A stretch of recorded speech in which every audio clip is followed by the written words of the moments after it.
Are you one of those people who always looks for quick solutions to everything? In today's fast-paced world, we are searching for instant gratification all the time. But have you ever stopped to think about the consequences of always looking for fast solutions? I believe we rarely think about all those consequences. We are just programmed in a way that we are really in need of those instant gratifications, and the social media and internet in general taught us that we can achieve things super quickly. So we rarely think about all the process that is behind and all the steps that we have to take in order to achieve something.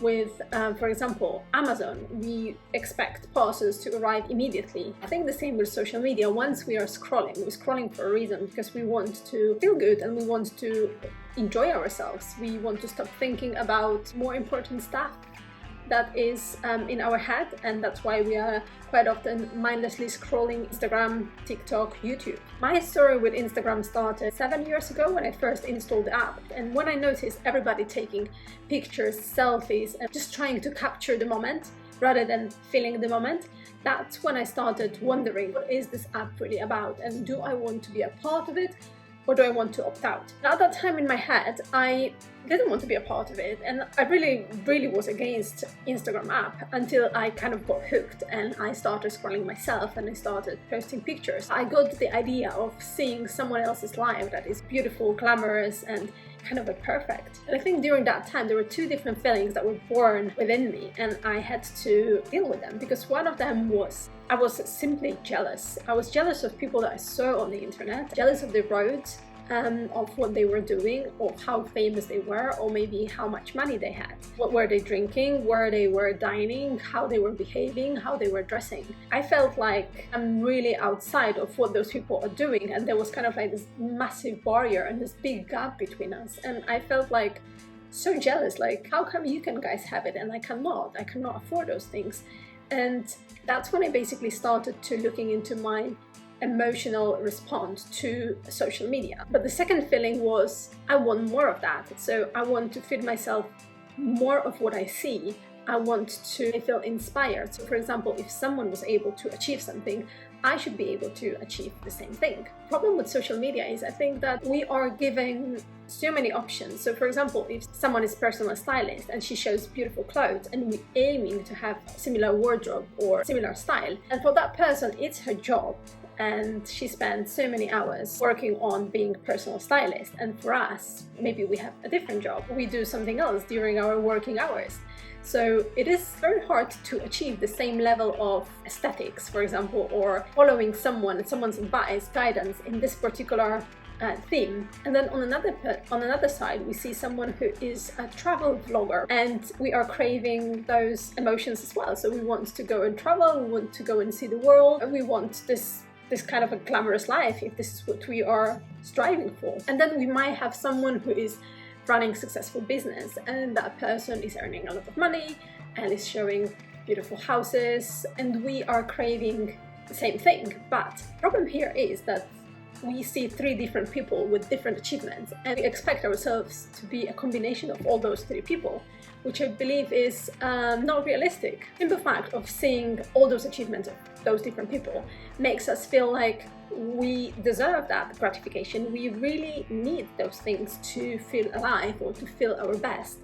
And we want to earn a lot of money immediately. We want to lose weight fairly quickly. We want to feel like our best self. We want to learn another language, grow on Instagram or on YouTube without putting in the work. The question is here, why do we feel like we need to rush? Why do we need to rush this process? Why can't we just enjoy it? So instead of thinking of our subscribers or our ideal weight, why don't we just enjoy the process of losing that weight, or getting those subscribers, creating those videos, learning that language, earning money, just going to work every single day and enjoying the process in general. So when we achieve something very quickly, we feel like we didn't earn it, like it didn't cost us anything, we didn't have to put in the work, so we don't enjoy it. And those things are worth working for, that we're going to eventually enjoy the results of.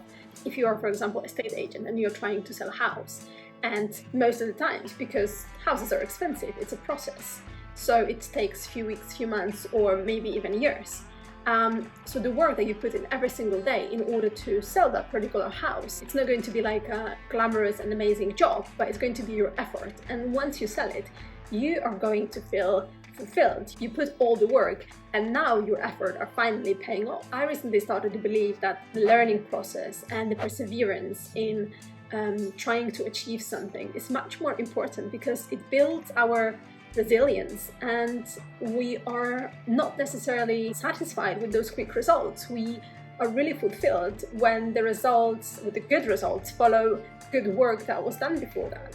Instead of wanting those quick results, I suggest to celebrate every single step on your journey to get there. Whether this is a weight loss, earning a certain amount of money, buying a house, just enjoy every single step on the way there and celebrate every single small win. If you're learning a new language, don't tell yourself that you're going to study every single day, because in most cases it is unrealistic to put yourself in a position that you have to do something every single day.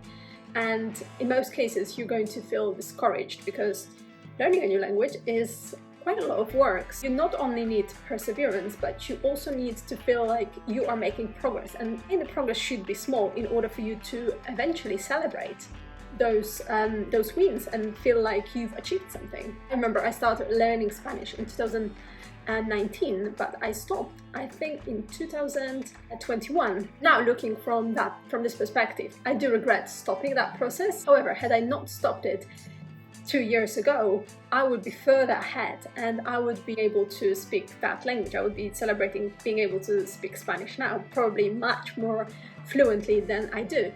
It shows me like how important it is to carry on and do all those small steps. My biggest lesson here is that once we start a project or once we start working on something, we shouldn't expect to achieve results immediately. Even if they come, I think we should celebrate them and we should enjoy them, and we should be happy that, you know, we are doing progress. But having a long-term goal, which is normally a month or even years ahead of us, should be something that we are striving for, because I think being excellent at something or doing something very well is not a matter of being particularly talented at it, but I think being consistent at it and doing it, whether it's twice a week or every single day or even once a week or once a month, I think this is where we get the results, because we are doing something consistently. So once again, no fast solutions. Enjoy the process of getting to the point you want to be. Thanks for watching, and I'll see you next one. Bye.